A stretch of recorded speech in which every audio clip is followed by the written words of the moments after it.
전세 계약 시 가장 안전하다고 여겨지는 방법은 등기부등본상 소유자인 집주인의 계좌로 보증금을 송금하는 것입니다. 그러나 최근 이 방법마저 신뢰할 수 없게 만드는 신종 전세 사기 수법이 등장해 충격을 주고 있습니다. 세입자가 철저히 확인했다고 생각했음에도 거액의 전세금이 사라지는 피해 사례가 이어지고 있습니다. 30대 직장인 A씨는 신혼집을 알아보던 중 시세보다 저렴한 전세 2억 원짜리 빌라를 발견했습니다. 등기부등본을 직접 발급받아 확인한 결과 대출도 없었고 집주인의 정보 역시 명확했습니다. 계약을 서두르지 않으면 다른 사람에게 집을 뺏길 것 같아 A씨는 집주인 계좌로 가계약금 300만 원을 송금했고 며칠 뒤 잔금을 포함한 계약금을 모두 보냈습니다. 모든 절차를 마친 뒤 입주한 A씨는 몇 개월간 아무 문제가 없는 듯 보였습니다. 그러나 어느 날 현관문에 붙은 메모 한 장이 모든 것을 뒤바꿨습니다. 월세가 5개월째 연체돼 연락 바란다는 메모를 보고 놀란 A씨는 곧장 집주인과 통화했습니다. 하지만 집주인의 말은 충격적이었습니다. 그는 보증금 2천만 원에 월세 100만 원으로 계약했는데 무슨 전세 2억이냐고 말하며 오히려 화를 냈습니다. 알고 보니 A씨가 입금한 2억 원은 집주인 계좌가 아닌 불법 중개업자가 만든 가짜 계좌로 흘러간 것이었습니다.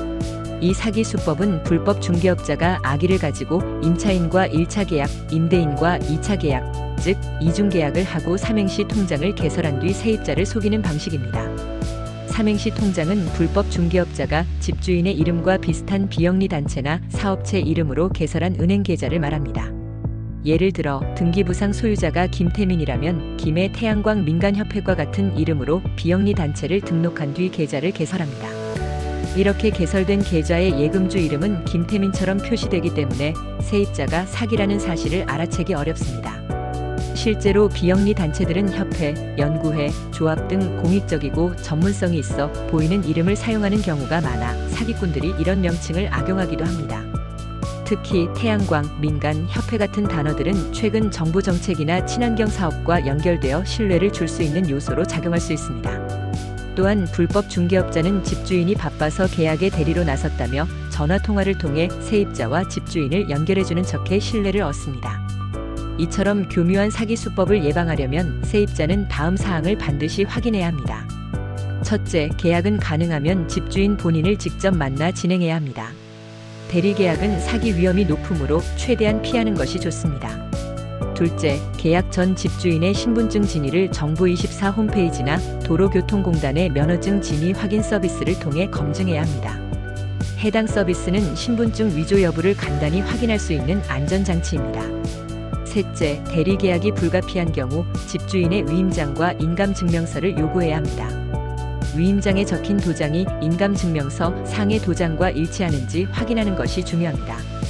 마지막으로 선의를 가진 중개업자를 만나야 하고 전세 계약을 서두르는 것보다 철저히 검증하고 확인하는 절차를 거치는 것이 우선입니다.